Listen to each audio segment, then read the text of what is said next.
오늘 말씀의 제목은 재앙의 복, 재앙의 복이라는 말씀의 제목을 가지고 함께 말씀 나누려고 합니다. 출애굽기 제목을 풀어보면 그 말 그대로 나올 출 애굽, 그래서 애굽을 탈출하다라는 뜻입니다. 이스라엘 백성이 430년 동안 애굽에서 노예 생활을 하고 하나님께서 모세를 세우셔서 이스라엘 백성을 애굽에서 출애굽시키는 사건, 이것이 출애굽기의 핵심 내용입니다. 모세가 이스라엘 백성을 출애굽시켰다는 내용을 보면 대부분 이제 홍해가 갈라지고 이런 그 주제를 가지고 또 말씀을 나누는데, 출애굽의 시작은 애굽 땅의 10가지 재앙으로 출애굽의 시작이 됩니다. 출애굽기 앞부분의 구조를 살펴보면 1장, 2장은 모세의 탄생에 대해서 기록되었고 3장부터 6장까지는 모세와 하나님의 밀당하는 그런 내용이 담겨져 있습니다. 3장 시작을 보면 하나님께서 하나님과 모세가 불타는 떨기나무 가운데서 처음 만남을 합니다. 그 만남 가운데 하나님께서 모세에게 사명을 주십니다. 내가 너를 세워서 그 애굽 땅에서 고통받고 힘들어하는 그 이스라엘 백성을 출애굽시키겠다는 그런 사명을 주세요. 근데 모세가 어떻게 해요? 내가 누구이기에 그런 큰일입니까? 라고 하나님께 이제 하지 못한다고 얘기해요. 그럴 때마다 여호와 하나님께서 기적을 보여주시고, 또 모세가 입이 둔합니다, 말을 잘 못합니다 라고 얘기했을 때 말을 잘하는 형 아론을 붙여주십니다. 그렇게 1장부터 6장까지 하나님과의 모세와 밀당이 시작되고 7장부터 12장까지 본격적으로 이제 바로랑 대면을 하고 또 10장의 말씀이 기록되어 있습니다. 우리 모두는 10가지 재앙, 10재앙에 대해서 알고 있어요. 여러분도 알고 있고 저도 알고 있습니다. 근데 한 가지 더 질문을 하고 싶어요. 여러분 10재앙을 어떻게 알고 계십니까? 10재앙을 대부분 이렇게 알고 계세요.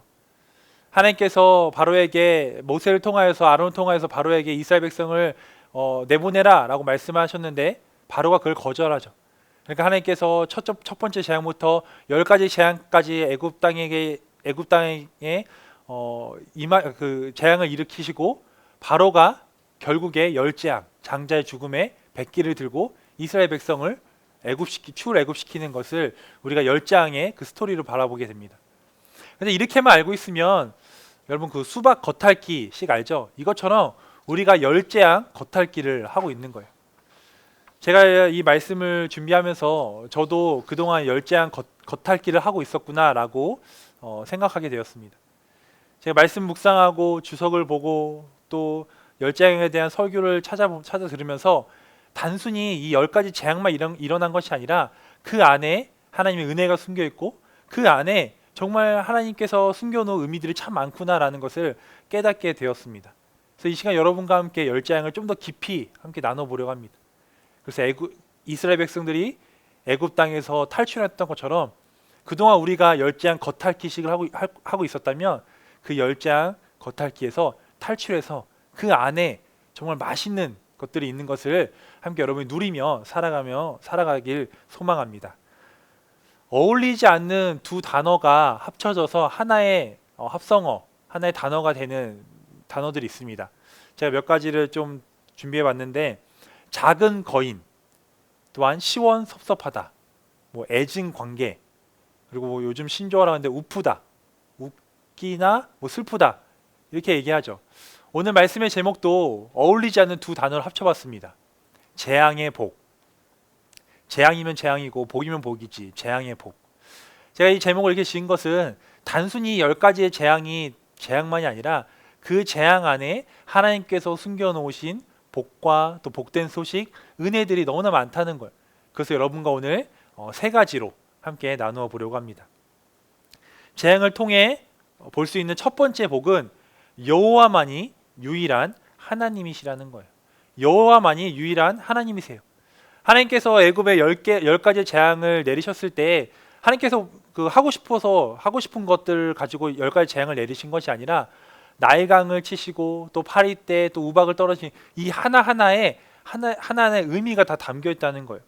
결론부터 말씀드리자면 애굽 사람들은 수많은 우상들을 섬겼습니다. 근데 그 우상들이 아무 능력이 없는 것들이며 하나님께서 그 애굽의 우상들을 심판하시고 오직 여호와 하나님만이 유일한 하나님이라는 것을 보여주기 위함이었어요. 10가지 재앙의 우상들을 빠르게 좀 하나하나 보려고 하는데요. 첫 번째 재앙이 무엇이었죠?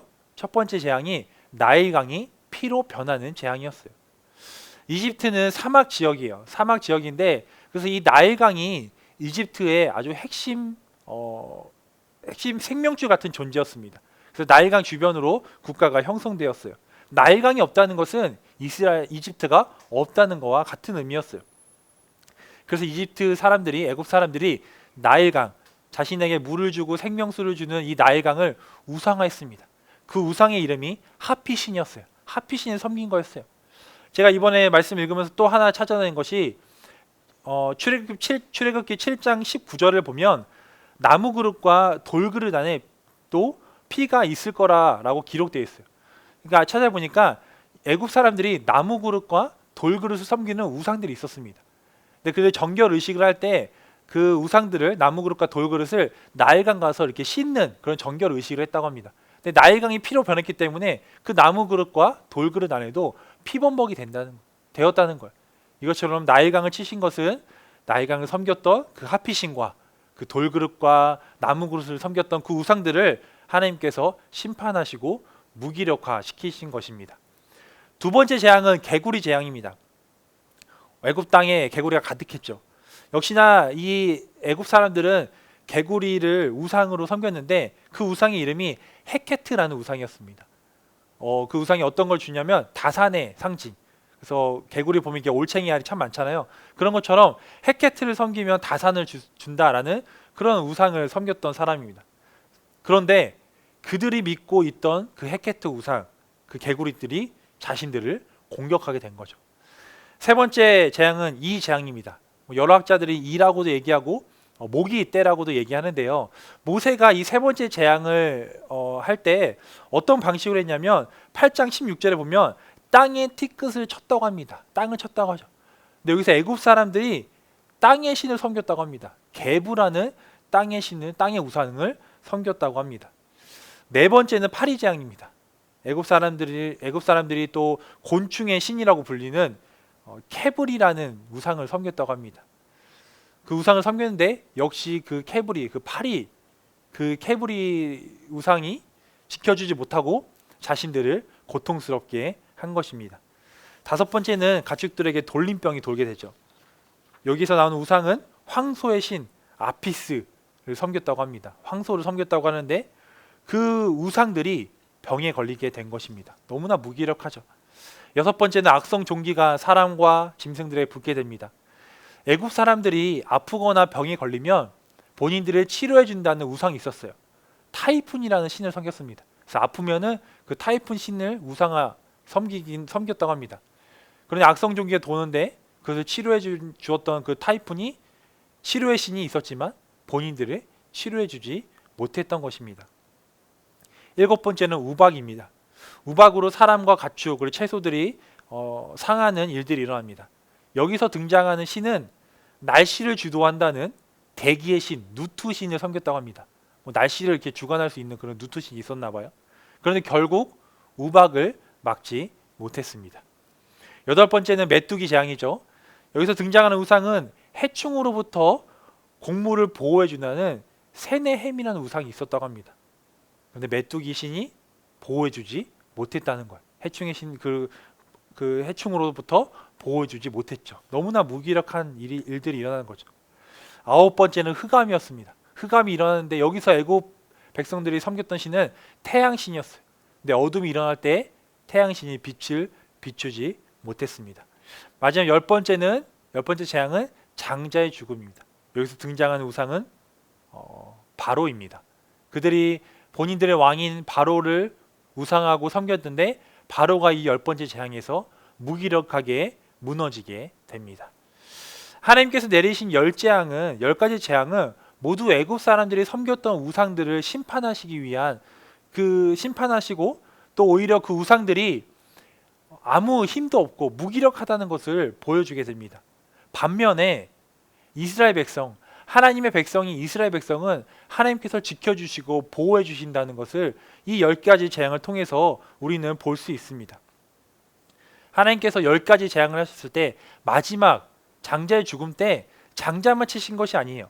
12장 12절을 보면 이렇게 기록되어 있습니다. 내가 그 밤에 애굽 땅에 두루 다니며 사람이나 짐승을 막론하고 애굽 땅에 있는 모든 처음 난 것을 다 치고 애굽의 모든 신을 내가 심판하리라. 나는 여호와라라고 기록되어 있어요.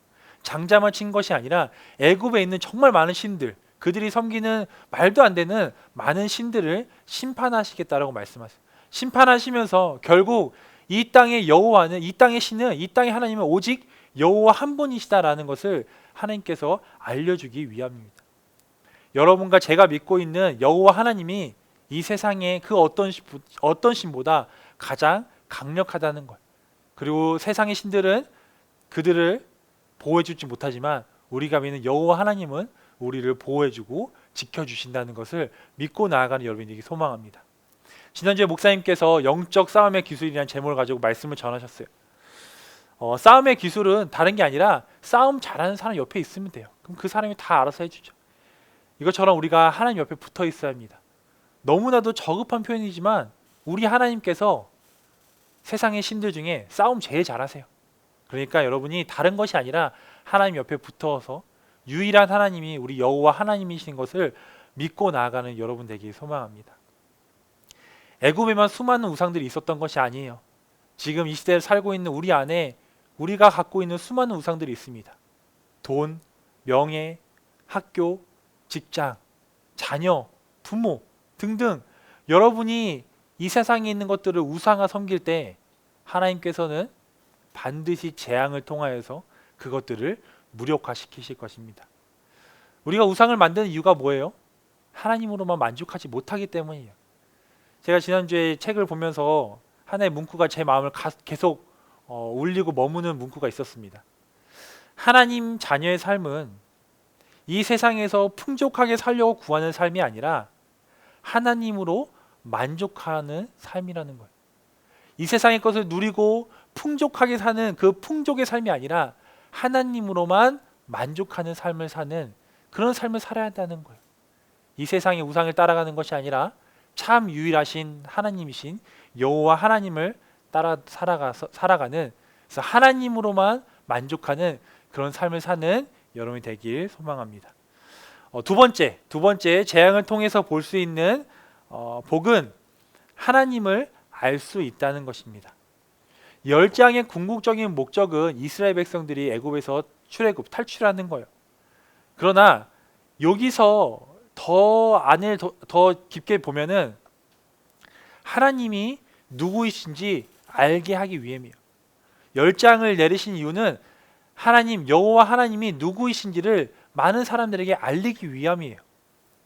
하나님께서는 누구에게 하나님 자신을 알리고 싶어 하셨을까요? 첫 번째는 바로입니다. 바로 왕에게 알리고 싶어 하셨어요. 출애굽기 5장을 보면 모세와 아론이 그 바로와 첫 만남을 합니다. 그 첫 만남을 했을 때 모세와 아론이 그 바로에게 이런 제안을 합니다. 5장 1절을 보면 이렇게 나와 있어요. 그 후에 모세와 아론이 바로에게 가서 이르되 이스라엘의 하나님 여호와께서 이렇게 말씀하시기를 내 백성을 보내라. 5장 2절 바로가 이르되 여호와가 누구이시기에 내가 그의 목소리를 듣고 이스라엘을 보내겠느냐? 나는 여호와를 알지 못하니 이스라엘을 보내지 아니하리라 라고 나와 있어요. 바로가 어떻게 해요? 나는 여호와를 알지 못한다 라고 얘기해요. 그러니까 여호와 하나님께서 10가지 재앙을 통하여서 바로에게 내가 바로 하나님이다, 내가 바로 여호와 하나님이다 라고 누구인지 알려주셨습니다. 두 번째 대상은 애굽 사람들이에요. 하나님께서는 애굽 사람들에게 본인을 알리고 싶어 하셨어요. 7장 5절에 보면 내가 내 손을 애굽 위에 펴서 이스라엘 자손을 그 땅에서 인도하여 낼 때에야 애굽 사람이 나를 여호와인 줄 알리라 하시매 라고 나와 있어요.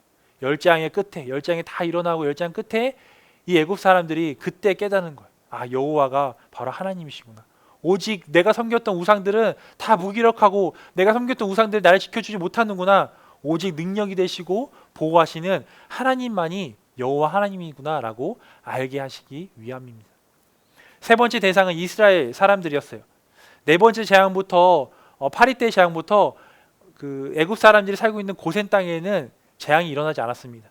그것을 보면서 그것을 느끼면서 아, 하나님께서 내가 섬기고 내가 따르는 하나님께서 우리를 지켜주시는구나, 우리를 보호해 주시는구나, 구나 그렇게 이스라엘 백성들이 하나님을 알게 되었습니다. 네 번째 대상은 온 천하입니다. 9장 16절에 보면 이렇게 나와 있습니다. 내가 너를 세웠음은 나의 능력을 내게 보이고 내 이름이 온 천하에 전파되게 하려 하였음이라 라고 나와 있어요.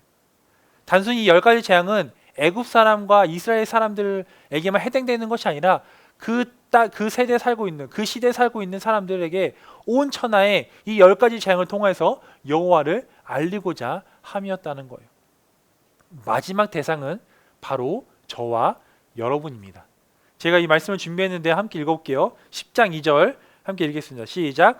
내게 내가 애굽에서 행한 일들 곧 내가 그들 가운데서 행한 표징을 내 아들과 내 자손의 귀에 전하기 위함이라. 너희는 내가 여호와인 줄을 알리라 라고 나와 있습니다. 하나님께서 행하신 이 10가지 재앙은 결코 이스라엘 시대 그 시대에 살았던 사람들에게만 행한 것이 아니라 지금을 살고 있는 우리에게, 그리고 우리 자손들에게, 자녀들에게 하나님이 누구인지를 알게 하기 위함이었다는 거예요. 우리는 전해야 돼요. 이 10장 2절 말씀처럼 우리가 10재앙을 통해서 얻었던 그 은혜를 우리의 자녀와 우리 자손들에게 전해야 됩니다. 여호와가 누구이신지, 하나님이 누구이신지를 우리가 그들에게 물려주어야 된다. 여러분들이 이 세상에 죽기 전에 우리 자녀들과 우리 자손들에게 물려줘야 할 것은, 유산은 돈이 아니에요. 명예가 아니에요. 땅이 아니에요. 집이 아니에요. 바로 여호와 하나님이 누구인지를 알려주고 그것을, 위대한 유산을 물려줘야 된다는 거예요. 자녀들에게 어떻게든 더 풍족하게 살기 위해서 돈을 벌고 여러 가지 일을 하는데, 그 땀 흘리고 피땀 흘려서 그 일을 해서 돈을 벌어서 자녀들에게 물려주고 가는 것이 아니라, 어떻게 하면 하나님을 더 열심히 섬기고 어떻게 하면 여호와 하나님을 따를 수 있는 그런 자녀가 되기 위하여 여러분들이 피와 땀을 흘리며 노력해야 된다는 거예요. 제가 이 부분을 준비하면서 제가 금요 기도회 때도 한번 나눴는데, 한 어머니의 회개 기도가 제 마음 가운데 계속 울렸습니다. 그래서 여러분과 좀 함께 다시 한번 나누고 싶어요. 청소년 자녀를 둔 어머니의 회개 기도입니다. 기도문을 제가 한번 읽어볼게요. 주님, 제가 아이를 망치고 있었습니다. 교과서를 열심히 보라는 말은 했지만 성경책을 보라는 말은 하지 않았습니다. 학원 빠지면 안 된다라는 말은 했지만 예배 빠지면 안 된다라는 말은 하지 않았습니다. 아이를 위해 밤낮을 가리지 않고 기도하고 있지만 정작 아이에게 기도하라는 말은 하지 않았습니다.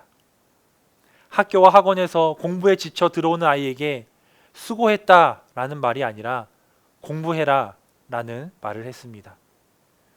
세상에서 대학이 전부라고 귀에 못이 박히게 듣는 아이에게 예수님이 전부라는 말은 하지 않았습니다. 지금 수요 예배 가운데 이 수요 기도회를 드리시는 성도님들, 다음 주에는 우리 아이들에게 이렇게 얘기했으면 좋겠습니다. 얘들아, 우리 같이 수요 예배 드리자. 얘들아, 우리 같이 예배 드리자. 그래서 다음 주에는 여러분만 이 은혜의 자리에 나와 있는 것이 아니라 여러분 옆에 자녀들과 함께 정말 하나님이 누구신지를 함께 나누고 경험하는 그런 놀라운 일들이 그 가정 가운데 넘쳐나길 소망합니다. 재앙을 통해서 하나님을 알 수 있다는 것이 과연 재앙일까요? 저는 재앙 속에서 하나님을 알게 된다면 그것은 재앙이 아니라 저는 그것이 복이고 복된 소식이라고 생각됩니다. 재앙 속에 있는 여러분, 그 안에 하나님을 알고 하나님을 깊이 묵상하는 그런 일들이 일어나길 소망합니다. 마지막 세 번째, 재앙을 통해 볼 수 있는 세 번째 복은 여호와 하나님의 은혜를 경험할 수 있다는 거예요. 재앙 속에서 여호와 하나님의 은혜를 경험할 수 있다는 거예요. 제가 7장부터 12장까지가 10재앙의 그 스토리라고 서두에 말씀드렸는데, 7장부터 하나하나 쭉쭉 읽어가는데 제가 중간 부분에서 잠깐 멈췄어요. 그 부분이 9장 20절입니다. 제가 말씀을 준비했다면 함께 보시죠. 9장 20절 보면 이렇게 나와 있어요. 바로의 신하 중에 여호와의 말씀을 두려워하는 자들은 그 종들과 가축을 집으로 피하여 들였으나 라고 나와 있어요. 이게 일곱 번째 재앙, 우박의 재앙에서 일어난 일이었는데, 우박이 떨어졌을 때 고센 땅만 빼고 모든 애굽 땅에는 우박이 떨어졌어요. 근데 이때 이 말씀처럼 바로의 신하 중에 여호와의 말씀을 듣고 두려워하여 그 말씀을 순종했다는 거야. 그 말씀을 따랐더니 그 말씀을 따른 사람들은 해를 입지 않았다는 거죠. 하나님의 은혜를 경험했다는 거예요. 재앙 속에서 하나님 말씀에 순종할 때 하나님의 은혜를 경험할 수 있다는 거예요. 제가 이 부분을 준비하면서 6년 전에 저에게 있었던 재앙의 복 스토리가 하나 떠올랐습니다. 저에게 있었던 일인데요. 6년 전의 일입니다. 2015년.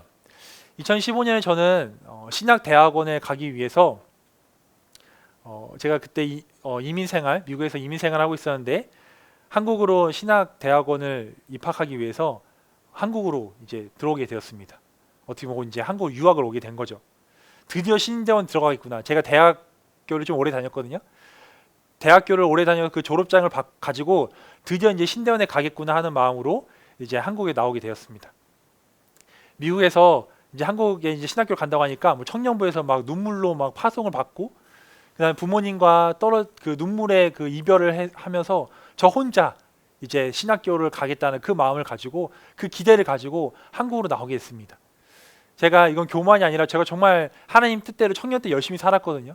신학을 하고 싶었고 대학원에 가고 싶었고 빨리 사역하고 싶어서 열심히 살아서 이제는 그 꿈을 펼치는구나, 그 기대하는 마음으로 한국에 나왔어요. 그런데 이게 웬일입니까? 사역자의 길을 가겠다고 신학교를 가겠다고 한국까지 왔는데 불합격 통보를 받게 되었습니다. 합격하지 못했어요. 아직도 기억납니다. 제가 그때도 좀 그 친구 만나고 이제 집에 돌아가는 길에 지하철에서 그 핸드폰으로 결과를 받았는데 그 자리에 주저앉았어요. 저에게는 그 순간 너무나 힘든 순간이었습니다. 왜냐하면 뭐 여러 가지도 있었겠지만 하나님의 일을 하겠다고 신학교를 가겠다고 왔는데 떨어졌어요. 그리고 제가 언제 다시 미국 돌아갈지 몰랐기 때문에 편도를 끊고 한국에 왔어요. 근데 이제 다시 미국 돌아가야 되잖아요. 청년부에서 눈물 콧물로 파송했고 부모님과 또 눈물의 이별을 했는데 이제 불합격이라는 그 통지서를 가지고 다시 미국으로 돌아가야 되는 게 저에게 너무나도 부끄러움이었고 너무나도 힘든 시간이었습니다. 그래서 제가 미국 들어가기 전에 홀로 부산 여행을 떠났습니다. 제가 원래 혼자 잘 어디 여행을 안 가는데 혼자 부산 여행을 떠나서 해운대를 이렇게 걷고 있었어요. 근데 약간 좀 과장인데 이게 바닷물인지 제 눈물인지 모를 정도로 제가 눈물을 흘리면서 해운대를 걸으면서 막 불평불만도 하고 하나님 이게 무슨 일입니까? 라고 이렇게 하나님께 따지면서 이렇게 걷고 있었습니다. 근데 그때 하나님께 저에게 이런 마음을 주셨어요. 재선아, 넘어지는 것도 은혜지만 넘치는 것도 은혜지만 넘어지는 것도 은혜야. 내 손을 잡고 다시 일어나서 같이 걸어주겠니? 포기하지 말고 나와 함께 가자. 그런 마음을 주셨습니다. 그래서 저는 다시 준비를 해서 다시 미국 갔다가 한국에 나와서 1년 동안 이제 신학대학원을 준비했습니다. 대학원 불합격 통보를 받았을 때는 정말 저에게 재앙 같은 시간이었어요. 너무나 힘든 시간이었어요. 그런데 불합격을 받고 다시 신학교를 준비하면서 그 준비하는 기간 동안 하나님을 더 깊이 묵상했고 더 하나님과 깊은 교제가 있었고 그때 하나님의 말씀을 더 깊게 묵상하고 공부했던 것 같아요. 그렇기 때문에 그 재앙이 저에게 재앙이 아니라 재앙 속에서 하나님의 은혜를 경험하게 된 것입니다. 사랑하는 성도 여러분, 여러분의 삶 속에서도 은혜가 가득하길 소망합니다. 은혜가 넘치길 소망합니다. 그러나 넘치는 것도 은혜지만 때론 넘어지는 것도 은혜입니다. 여러분이 넘어졌을 때 하나님의 그 따스한 손길을 느끼시고 또 하나님께서 여러분을 일으켜 주시고 함께 다시 그 길을 걸어주시기에 그 재앙 속에서 만나는 하나님의 은혜를 경험하는 여러분 되길 소망합니다. 애굽 백성이 재앙 속에서 순종으로 이스라엘 백성처럼 하나님의 은혜를 경험했듯이 여러분 삶 속에서도 때로는 재앙처럼 느낄 수 있겠지만 그 안에 하나님의 말씀에 순종하여 하나님의 보호하심을 경험하길 소망합니다. 말씀을 마무리하려고 합니다. 혹 여러분 삶 가운데 반복해서 제가 말씀드리지만 재앙이라고 생각되는 일 때문에 고통받고 힘들어하고 계십니까? 제가 말씀 하나를 소개하려고 합니다. 하나님의 본심을 알려드릴까요? 하나님의 본심은 예레미야 29장 11절에 있습니다. 함께 읽어볼게요. 시작. 여호와의 말씀이니라. 너희를 향한 나의 생각을 내가 아나니 평안이요 재앙이 아니니라. 너희에게 미래와 희망을 주는 것이니라. 예레미야 29장 11절에서 말씀하고 있어요. 재앙이 아니고 평안이며 미래를 향한 희망이라고 말씀하고 계십니다. 오늘 말씀의 제목처럼 재앙의 복, 이 뒤에 이 재앙 속에 하나님을 알고 이 재앙 속에서 하나님을 경험하고 그래야 해서 이 재앙이 재앙에서 끝나는 것이 아니라 하나님 말씀에 순종하고 하나님 붙들고 의지할 때 그것이 하나님과 함께 누리는 그 은혜를 경험하는 여러분이 되길 소망합니다. 이 시간 함께 찬양했으면 좋겠는데요. 제가 이 말씀을 준비하면서 떠올랐던 찬양이 나 무엇과도 주님을 이란 찬양입니다. 이 찬양의 가사를 보면 첫 가사가 이렇습니다. 나 무엇과도 주님을 바꾸지 않으리입니다. 세상에 세상에 모든 좋은 것들이 있지만 그보다 더 좋으신 세상의 것보다는 비교할 수 없는 그 하나님을 그 어떤 것과도 바꾸지 않는다는 거예요. 그리고 후렴 부분에 보면 주님 사랑합니다라고 고백의 찬양이 있습니다. 이 시간 우리 함께 찬양 함께 부르고 함께 기도하고 오늘 수예배를 마쳤으면 좋겠습니다. 함께 우리 찬양할까요?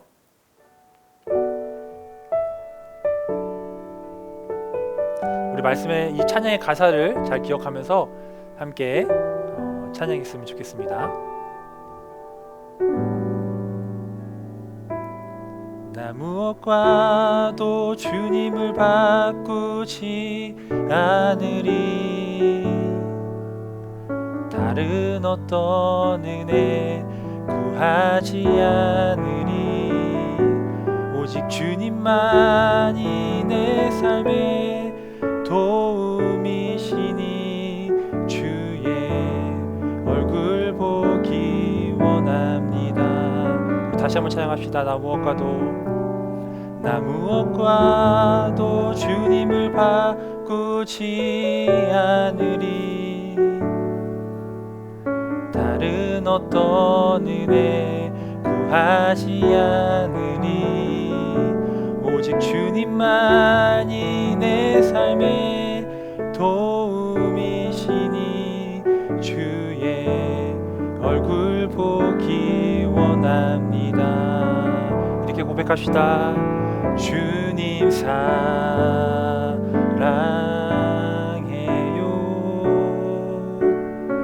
온 마음과 정성 다해 하나님의 신실한 친구 되길 원합니다. 이 시간 함께 기도했으면 좋겠습니다. 이 시간 기도할 때 이렇게 기도합시다.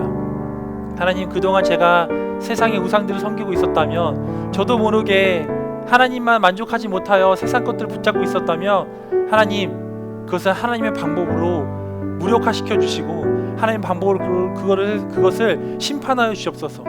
그리하여서 하나님이 유일한 하나님이시라는 것을 깨닫게 하시고 그걸 통하여서 하나님의 은혜를 깊이 경험할 수 있게 해달라고 이 시간 함께 기도했으면 좋겠습니다. 기도합시다. 하나님 감사합니다.